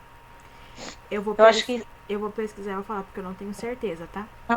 realmente não sei, porque na emergência que assim, claro que na prova, nem florido, a gente tem informação, mas dependendo da emergência, a gente não tem informação para fazer, Sim, né? não tem nenhum familiar pra dizer, né? A gente não sabe. Agora, sendo um adulto que um familiar fale, será que a gente fazia ou não? Ou se isso é só para uma criança, né? Sim, eu vou Eu realmente pesquisar e vou tenho mandar lá no dúvida. grupo, tá? Porque eu também não tenho Valeu, certeza Débora, desse caso. obrigada. Também não sei de Obrigadão. tudo, tá, gente? Vocês me desculpem. Não, e nem eu tô perguntando mais porque realmente também não Gera sei, não. curiosidade, né? É, porque eu falei, aí, como essa prova veio assim, a próxima vem um adulto. E aí, o que que eu faço, Sim, né? Ok, graças. de nada. Mulher 45. A Marinon disse que acha que sim. Ah, tá bom. Obrigada. Mulher 45 anos tem acompanhamento no ambulatório de mastologia de um hospital escola, devido a diagnóstico de câncer de mama há 3 anos. Fez tratamento cirúrgico e radioterapia e, no momento, faz uso de apenas de tamoxifeno. Tem apresentado fluxos menstruais a cada 15 a 20 dias, com volume aumentado a 2 meses. Relata que, antes do tratamento de câncer de mama, só menstruava 2 vezes por ano, ou quando usava pílula contraceptiva. Apresenta IMC de 28, exame especular sem lesões visíveis, sem sangramento ativo e toque vaginal normal. Solicitada ultrassonografia transvaginal, ficou evidenciado endométrio heterogêneo de 15 mm e ovário direito com folículo de 23 mm. Nesse caso, a conduta médica adequada é: então, a paciente, 45 anos, teve histórico de câncer de mama há 3 anos e ela faz uso de tamoxifeno. Lembrando que o tamoxifeno ele pode estimular o endométrio a crescer, certo? Então, o tamoxifeno ele tem esse lado, que ele também ele faz ele estimula o crescimento endometrial. E ela está tendo fluxo menstruais a cada 15 a 20 dias com volume aumentado há 2 meses, certo? Então, está tendo uma alteração aí do fluxo menstrual. Na ultrassonografia, evidenciou endométrio de 15 mm e um ovário com um folículo de 23 mm.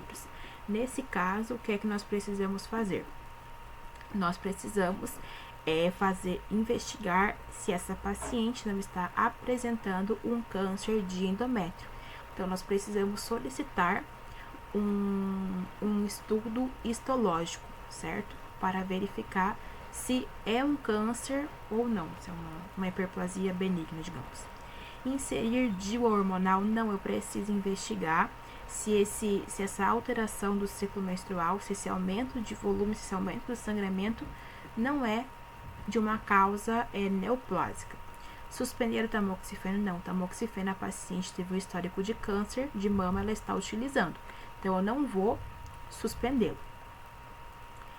Indicar estudo epidemiológico do endométrio, essa é a correta. Prescrever progestagênio em altas doses, errado, gente. Eu preciso afastar um câncer de endométrio, então eu vou fazer o estudo histológico do endométrio. 100. Diante de um novo teste diagnóstico para hanseníase que está sendo aplicado em uma UBS, o médico julga pertinente iniciar uma capacitação com sua equipe sobre a validade de testes diagnósticos, medidas de sensibilidade e especificidade de valores preditivos. Então, ele apresenta os seguintes dados à sua equipe. Dentre 100 pessoas acometidas por hanseníase, 98 são verdadeiros positivos. E dentre 100 pessoas não acometidas por hanseníase, 90% são verdadeiros negativos. A partir desses dados, é correto afirmar que o valor de sensibilidade do teste é de...